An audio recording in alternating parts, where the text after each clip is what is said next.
Samsung ইউজারদের জন্য bad news বলা যায়। এটা স্যামসাং এটা কী শুরু করলো, যেখানে ওয়ান ইউআই 7 আপডেট দেওয়ার কথা জানুয়ারি ফেব্রুয়ারির মধ্যে, যেখানে অ্যান্ড্রয়েড 15 লঞ্চ হয়ে গেছে গত বছরে, সেখানে স্যামসাং এখনও বেটা আপডেট দিয়ে যাচ্ছে। অলরেডি আজকে বেটা 4টা আপডেট আসছে, আরও 2টা বেটা আপডেট আসার পরে আপনারা স্টেবল আপডেটটা পাবেন, যেটা S24 আলট্রা ইউজাররা পাবেন।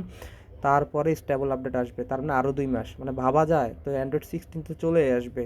তো আমরা ওয়ান ইউআই 7-এর জন্য ওয়েট করতে করতে তো ওদের আগ্রহে থাকতে থাকতে যারা বসে আছি তারা কি করব, কবে আসবে আমাদের আপডেট? মানে এটা কোন ধরনের ফাইলদামি শুরু করলো স্যামসাং, কিছুই বুঝতেছি না।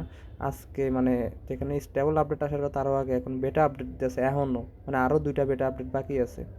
মানে ভাবা যায় যারা S23 আছে, S22 আছে, তারা কবে আপডেট পাবে, বা এ সিরিজের ফোনগুলো কবে আপডেট পাবে, যেখানে S24 আলট্রা এখনও স্টেবল আপডেট পাইতেছে না, বেটা আপডেট দিতেছে বারবার। অলরেডি আজকে বেটা 4 আপডেট দিয়ে কিছু বাগ ইস্যু ফিক্স করছে, না আরও 2টা বেটা আপডেট বাকি আছে। আল্লাহ জানে কবে আসবে তাদের বেটা আপডেট, শেষ হয়ে স্টেবল আপডেটটা আসবে। দেখা যাক কি হয়। কারো কিছু জানার থাকলে কমেন্ট বক্স খোলা আছে, কমেন্ট করবে।